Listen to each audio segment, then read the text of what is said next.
Friends, आज का topic है हमारा एंटी अल्सर एजेंट्स।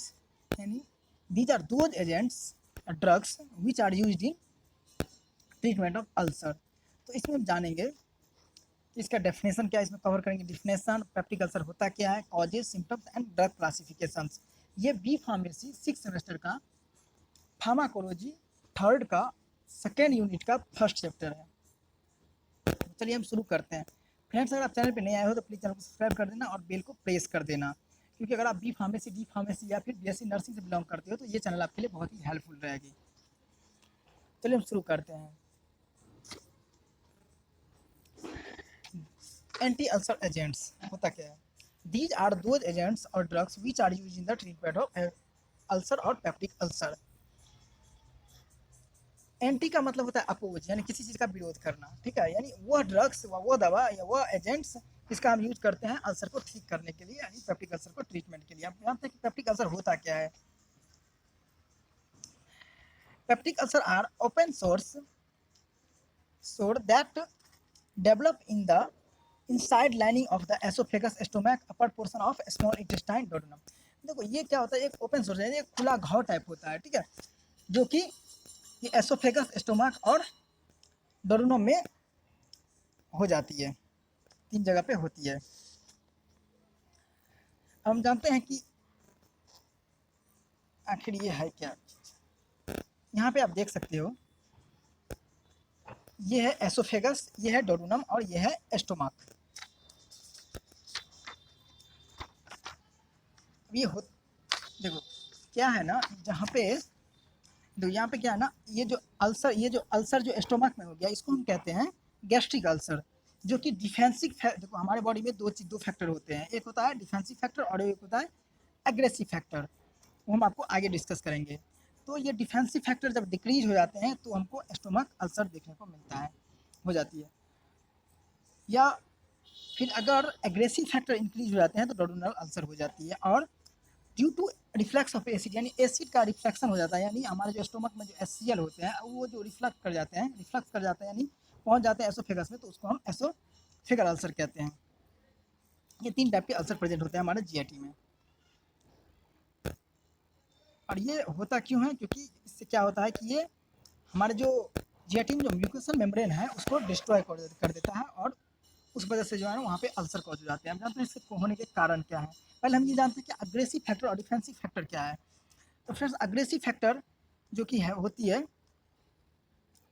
वो है acid, pepsin, bile acid, gastrin और एच पाइलोरी। एच पाइलोरी एक बैक्टीरिया है। और डिफेंसिव फैक्टर होती है gastric mucus, bicarbonate secretion, prostaglandin and nitric oxide, high mucosal blood fluid. तो ये कुछ डिफेंसिव फैक्टर होते हैं। हम जानते हैं कि आखिर ये होता क्यों है। तो यह जो जब एग्रेसिव और डिफेंसिव फैक्टर के बीच में इनबैलेंस हो जाती है ना, तो उसके कारण हमें अल्सर हो जाती है। कभी अगर एग्रेसिव फैक्टर ज़्यादा हो गया, इंक्रीज हो गया, और डिफेंसिव फैक्टर डिक्रीज हो गया तो अल्सर हो जाते हैं। और अगर एग्रेसिव फैक्टर डिक्रीज हो गया और डिफेंसिव फैक्टर इंक्रीज हो गया तो इंडाइजेशन सही से, यानी सही से खाना डाइजेस्ट नहीं हो पाती है, या फिर वो मतलब स्टोमक जो है जल्दी से खाली नहीं हो पाती है। और इस कभी भी जो है ना, ये डाइजेशन पॉसिबल तब होता है जब पीएच जो है, स्टोमक का जो पीएच है वो 2 से 3 होना चाहिए। हम जानते हैं इसके कारण क्या है। इसके कारण है हेलिकोबैक्टर पाइलोरी बैक्टीरिया। ये एक बैक्टीरिया होता है जो कि स्टोमक में हो जाती है, तो उस वजह से क्या होता है वहाँ पे गैस्ट्रिक अल्सर हो जाती है। एक्सेस प्रोडक्शन ऑफ एसिड, जब एचसीएल का प्रोडक्शन या पैराइटल सेल द्वारा एचसीएल का प्रोडक्शन ज़्यादा मात्रा में होने लगती है तो उसकी वजह से हमें अल्सर, तीनों जगह अल्सर देखने को मिलती है, एसोफेगस, डोडेनल और स्टोमक, क्योंकि ये एग्रेसिव फैक्टर में आता है एसिड। उसका नसेड्स, नसेड का मतलब होता है non steroidal anti inflammatory drugs, जैसे पैरासीटामोल, इबुप्रोफेन या फिर एस्पिरिन वगैरह जो होता है। अगर हम इसका यूज करते हैं तो ये क्या करता है, प्रोस्टाग्लैंडिन जो कि स्टोमक में होता है, जो कि रिस्पॉन्सिबल होता है म्यूकस मेम्ब्रेन के लिए, उसको क्या करता है, ये डिक्रीज कर देता है, उसको ब्लॉक कर देता है। सॉरी, ब्लॉक नसेट क्या करता है, उसको ब्लॉक कर देता है, जिसकी वजह से क्या होता है, म्यूकोसल लेयर थिन हो जाती है और वो डिस्ट्रॉय हो जाती है एसिड की वजह से। अगर एसिड का मात्रा ज़्यादा हो जाता है तो वो डिस्ट्रॉय हो जाती है, ठीक है। तो यानी जब डिफेंसिव फैक्टर, यानी ये जो प्रोस्टाग्लैंडिन है ये डिफेंसिव फैक्टर में आता हो, तो यानी डिफेंसिव फैक्टर जब डिक्रीज हो जाती है तो अल्सर हो जाते हैं। जेनेटिक यानी पूर्वज वगैरह की वजह से, अगर आपके पूर्वज में अगर हुए होंगे ये अल्सर वाला प्रॉब्लम होगा तो आप में भी हो सकता है। स्ट्रेस, स्मोकिंग, अल्कोहल, ये सब भी इसके कॉजेज हैं। या फिर डाइट इनबैलेंस, जैसे अगर आप फास्ट फूड खाते हो या मसालेदार चीज़ खाते हो तो उसकी वजह से भी अल्सर वगैरह हो जाते हैं। या कुछ ऐसे होते हैं जो क्या करते हैं, एसियल स्टिमुलेंट्स होते हैं, तो उसके अगर वो डाइट में आप यूज़ करते हो तो उसकी वजह से अल्सर हो जाते हैं। अब हम बात करते हैं कि जब अल्सर हो जाते हैं तो कौन कौन से सिम्टम्स शो करते हैं। तो पहला सिम्टम्स है pain and burning sensation in chest. हमारे छाती में क्या होगा, जलन और पेन महसूस होगा। फ्लैटुलेंस, फ्लैटुलेंस मतलब होता है पेट का फूल जाना। ब्लीचिंग यानी ढकार। हेडेक यानी सर दर्द, वर्टिगो, चक्कर वगैरह, या फिर थ्रोट इन्फेक्शन यानी गले में इन्फेक्शन वगैरह हो जाती है, तो ये शो करती है कि हमें अल्सर वगैरह हो गई है स्टोमक में। अब हम मेन जो है ना, इसका जो मेन टॉपिक है वो है, इसका बहुत इंपॉर्टेंट है, वो है classification of drug for peptic ulcer. तो हम क्लासिफिकेशन देंगे। मैंने इसको 4 भाग में डिवाइड किया गया है। Gastric acid secretion inhibitor, gastric acid neutraliser जिसको हम एंटासिड कहते हैं, acid protective and anti H pylori drugs. Gastric acid secretion inhibitor जो होता है, जो कि होता है H2 एंटी हिस्टामिन। हमारे स्टोमक में H2 रिसेप्टर पाए जाते हैं जो कि क्या करते हैं, गैस्ट्रिक एसिड को इंक्रीज करते हैं, उसके प्रोडक्शन को इंक्रीज करते हैं, बढ़ावा देते हैं। तो जिसमें जो, तो उसको जो है रोकने के लिए, यानी जो H2 रिसेप्टर होता है उसको जो है सो H2 एंटी हिस्टामिन क्या करता है, उसको ब्लॉक कर देता है। तो वो जो ड्रग आते हैं वो ड्रग्स हैं सिमेटिडीन, रेनिटिडीन, फॉर्मेटिडीन एंड रोक्साटिडीन। ये कुछ ड्रग्स हैं जो क्या करते हैं, H2 रिसेप्टर को ब्लॉक कर देते हैं, जिसकी वजह से HCl का सिक्रेशन कम हो जाती है। पूरी तरह से बंद नहीं होती है, कम हो जाती है। अब हम बात करेंगे एंटीकोलिनर्जिक एजेंट के बारे में। फ्रेंड्स, ये एंटीकोलिनर्जिक एजेंट जो होता है ज़्यादातर इसका यूज नहीं किया जाता है, मोस्टली केस में ज़्यादा इसका यूज नहीं है। फिर भी अब यहाँ पे क्लासिफिकेशन है तो पढ़ना तो पड़ेगा ही, जानना ज़रूरी है। एंटीकोलिनर्जिक एजेंट जो होता है इसका हम यूज जो है ना अल्सर के लिए नहीं है, अल्सर को ठीक करने के लिए इसका यूज नहीं होता है, ठीक है। ये क्या करता है, ये भी क्या करता है, गैस्ट्रिक सिक्रेशन जो होता है ना उसके वैल्यू को क्या करता है, ये कम करता है। और अगर लो डोज पे देते हैं, लो डोज इसका जो देते हैं लो डोज में, तो ये इफेक्टिव नहीं होता, यानी ये ज़्यादा इफेक्टिव नहीं है, यानी एक्शन शो नहीं करता है। और अगर लास्ट डोज में देते हैं तो ये क्या करता है, इनटॉलरेटेड हो जाता है, यानी हार्मफुल हो जाता है, ठीक है। साइड इफेक्ट इसका ज़्यादा है, तो इसलिए इसका ज़्यादा यूज नहीं किया जाता है। इसके जगह पे H2 ब्लॉकर यानी H2 एंटीहिस्टामिन या फिर प्रोटोन पंप इनहिबिटर को दिया जाता है।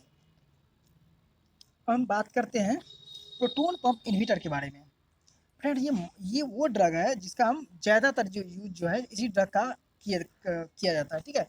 डॉक्टर इसी को ज़्यादा प्रिस्क्राइब करते हैं और ये बहुत ही मतलब इफेक्टिवफुल ड्रग्स होते हैं। क्योंकि ये क्या करते हैं, ये प्रोटोन पंप को, यानी जो मेन जो प्रोटोन पंप होते हैं ना, मतलब जहाँ से जो है सो आप ऐसे समझो कि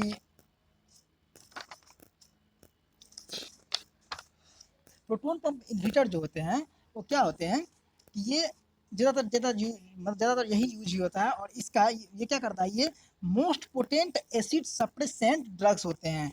ये H2 ब्लॉकर जो है ना, ये H2 एंटीहिस्टामिन इसके जगह पे आप इसको दिया जाता है, ठीक है। ये बहुत बढ़िया होता है, उससे H2 ब्लॉकर से बढ़िया होता है प्रोटोन पंप इनहिबिटर। इसका जो मैकेनिज्म है वो है, ये जो लास्ट स्टेप जो होता है ना, जहाँ से HCl प्रोड्यूस होता है, जिसको हम हाइड्रोजन पोटासियम पंप का एटीपेज कहते हैं, यानी पंप कहते हैं।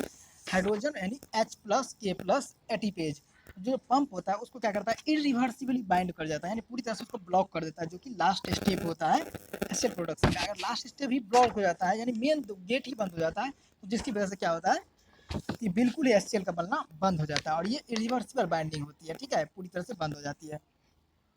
ये इसमें जो ड्रग आता है या प्रोटोन पंप इनहिबिटर में जो ड्रग्स आते हैं वो आते हैं ओमिप्राजोल, एसोमिप्राजोल, पेंटोप्राजोल, लेंसोप्राजोल, रविप्राजोल और डेक्सा रविप्राजोल। ये ये शुरुआत में जो है ना इनएक्टिव होता है, ठीक है, यानी प्रोड्रग के तौर पे इसको दिया जाता है। जब ये एसिडिक इन्वायरमेंट में पहुंचता है तो ये क्या होता है, ये एक्टिव हो जाता है और किस में कन्वर्ट हो जाता है, ये सल्फेनामाइड में कन्वर्ट हो जाता है, ठीक है। और सल्फेनामाइड क्या करता है, ये इरिवर्सिबल बाइंड हो जाता है हाइड्रोजन पोटेशियम एडिपेज एंजाइम के साथ, और प्रोटोन प्रोटोन पंप को क्या करता है, इनहिट कर देता है, जिसकी वजह से क्या होता है, एचसीएल का प्रोडक्शन डिक्रीज हो जाता है। अब हम बात करते हैं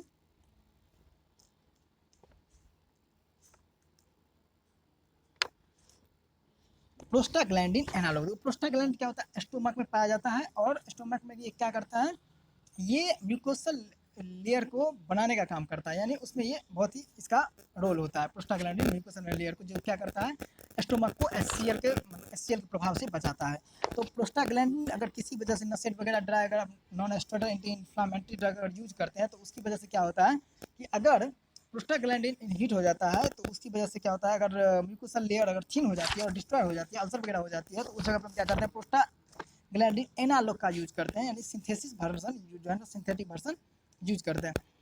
तो जिसका नाम है, जो ड्रग है उसका नाम है मिसोप्रोस्टोल, ठीक है। तो इसका यूज करते हैं प्रोस्टाग्लैंडिन की जगह पे, तो जो क्या करता है, म्यूकोसल लेयर को बढ़ावा देता है, ठीक है, इंक्रीज करता है। उसके बाद सेकेंड जो आती है वो आती है गैस्ट्रिक एसिड न्यूट्रलाइजर, जिसको हम एंटा एसिड कहते हैं। तो ये क्या करता है, ये तो ना तो अल्सर को ठीक करता है और ना ही कोई प्रोटेक्टिव वगैरह का काम करता है। ये क्या करता है, सिर्फ एचसीएल जो सिक्रिएट, यानी ज़्यादा मात्रा में जो एचसीएल एक्सेस मात्रा में जो एचसीएल सिक्रेशन हो जाता है ना, तो उसको ये क्या कर रहा है, उसकी वजह से जो भी सिम्टम्स होते हैं तो उसको क्या करता है, ये न्यूट्रलाइज कर देता है, ठीक है। उसका पीएच को क्या करता है, बढ़ा करके न्यूट्रलाइज कर देता है। जिसमें दो प्रकार के आते हैं, एक था सिस्टेमिक और नॉन सिस्टेमिक। सोडियम सिस्टेमिक में आता है सोडियम बाइकार्बोनेट और सोडियम सिट्रेट। आप इनो वगैरह का नाम सुने होंगे, जब जो है पेट में गैस का मात्रा, गैस ज़्यादा बनने लगता है तो उस टाइम में इनो का यूज किया जाता है गाँव में, जो क्या करता है, एसिड को न्यूट्रलाइज कर देता है। और नॉन सिस्टेमिक में होता है magnesium hydroxide, magnesium trisilicate, aluminium hydroxide और कैल्शियम कार्बोनेट्स। ये कुछ क्या है, नॉन सिस्टेमिक ड्रग्स हैं, और ये सिस्टेमिक ड्रग्स हैं। अब हम बात करते हैं अल्सर प्रोटेक्टिव का। तो अल्सर प्रोटेक्टिव नाम से पता चलता है ये क्या करता है, अल्सर को प्रोटेक्ट करता है। इसमें पहला ड्रग्स है सक्रालफेट और कोलाइडल बिस्मथ सबसिस्ट्रेट, इसको सीबीएस के नाम से जानते हैं। ये क्या करता है, जो अल्सर अगर कॉज हो जाता है ना, अल्सर जो हो जाती है ना, उस पर क्या करता है, एक लेयर बना देता है, और इसकी वजह से क्या होता है, एचसीएल उसको और उसका उससे यानी अल्सर को ज़्यादा क्षति नहीं पहुंचा पाती है, और जिसकी वजह से क्या होता है कि अल्सर अपने आप ठीक होने लगता है, धीरे धीरे जो है ठीक होने लगता है। तो ये लेयर सी बन जाती है, उस अल्सर पे एक लेयर सी बन जाती है, ठीक है। तो अल्सर प्रोटेक्टिव का ये गए हैं, सक्राल ओ नाम से बहुत फेमस है, ब्रांड नेम बहुत फेमस है, आप लोग यूज भी किए होंगे और नाम भी सुने होंगे। अब हम बात करते हैं एंटी एच पाइलोरी ड्रग्स। देखो ये एच पाइलोरी जो है ना, ये एक बैक्टीरिया होता है जो कि क्या होता है, कॉन्टामिनेटेड फूड वगैरह या कॉन्टामिनेटेड वाटर वगैरह का यूज करने से क्या होता है, ये हो जाती है। तो इसमें जो है ना कुछ ड्रग्स पाए जाते हैं जो कि होते हैं एमोक्सिसिलिन, क्लैरिथ्रोमाइसिन, मेट्रोनिडाजोल, ट्रिनिडाजोल और टेट्रासाइक्लिन और सीबीएस। ये कुछ ड्रग्स है, इसको जो है ना कॉम्बिनेशन फॉर्म में दिया जाता है, कीट फॉर्म में दिया जाता है, ठीक है।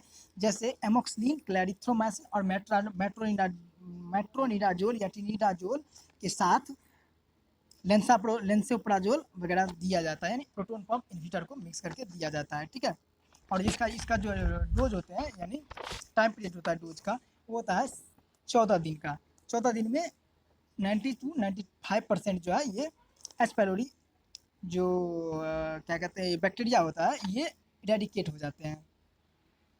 ये उसके लिए यूज होता है, और ये इसका मतलब अल्सर में बहुत बढ़िया बड़ा रोल है। अगर बार बार अगर किसी को अल्सर हो गया, अगर वो ठीक नहीं हो रहा है, तो उसको जो है सो ज़रूर एंटी एच पाइलोरी ड्रग यानी Helicobacter pylori drugs, sorry anti H pylori test करवाना चाहिए, जिसमें एंडोस्कोपी के थ्रू होता है या फिर ब्रीथिंग टेस्ट के थ्रू होता है, स्टूल टेस्ट, ब्लड टेस्ट के थ्रू भी पता किया जाता है, ठीक है। तो फ्रेंड्स ये कुछ जो है पेप्टिक अल्सर के ड्रग्स थे जो कि पेप्टिक अल्सर के ट्रीटमेंट में दिया जाता है, और मैकेनिज्म ऑफ एक्शन नाम से वैसे ही स्पष्ट पता चलता है, और इतना क्लियर हम आपको दे दिया है, इसमें आप खुद से पढ़ के भी समझ जाओगे। और अगर इतना आप लिख देते हो ना, और कॉन्सेप्ट आपका क्लियर है, कॉन्सेप्ट समझ गए और इतना आप अगर लिख देते हो ना, तो बहुत अच्छे नंबर आप ले भी आओगे और लाइफ के लिए भी सही रहेगा। थ्योरी से देखने से पहले से ज़्यादा ना कॉन्सेप्ट समझने की कोशिश करना चाहिए। तो आपको समझ में आ गया कि ये होता क्या है, ये इसमें जो कौन-कौन से ड्रग्स यूज़ किए जाते हैं, इसका मैकेनिज़्म ऑफ एक्शन क्या है और होने के कारण क्या है, सिम्पटम क्या है, सब कुछ आपको पता चल गया है। और फिर भी मैं अगर आप इसको डीपली जानना चाहते हैं तो मैं ये जो भी टॉपिक वगैरह मैं लिया हूँ, वो मैं केडी त्रिपाठी से लिया हूँ, फार्माकोलॉजी का केडी त्रिपाठी का जो फार्माकोलॉजी है उससे लिया हूँ। मैं उसका पीडीएफ जो है ओरिजिनल पीडीएफ मैं आपको टेलीग्राम पे प्रोवाइड करवा दूँगा, वहाँ से आप डाउनलोड कर सकते हो और वहाँ पे आप बेहतर तरीके से, अगर यहाँ पे समझ में नहीं आती तो वहाँ बेहतर तरीके से आप पढ़ सकते हो, समझ सकते हो और कुछ अगर समझ में नहीं आया तो आप कमेंट करके पूछ सकते हो हमसे। तो फ्रेंड्स, अगर आपको लगता है कि ये वीडियो आपके लिए हेल्पफुल है, आपके एग्जाम के पर्पज़ से और आपके लिए हेल्पफुल है, तो प्लीज़ चैनल को सब्सक्राइब कर देना और बेल को प्रेस कर देना और कुछ भी डाउट हो तो कमेंट करके पूछ सकते हो। चलिए मिलते हैं नेक्स्ट वीडियो में, तब तक के लिए धन्यवाद दोस्तों।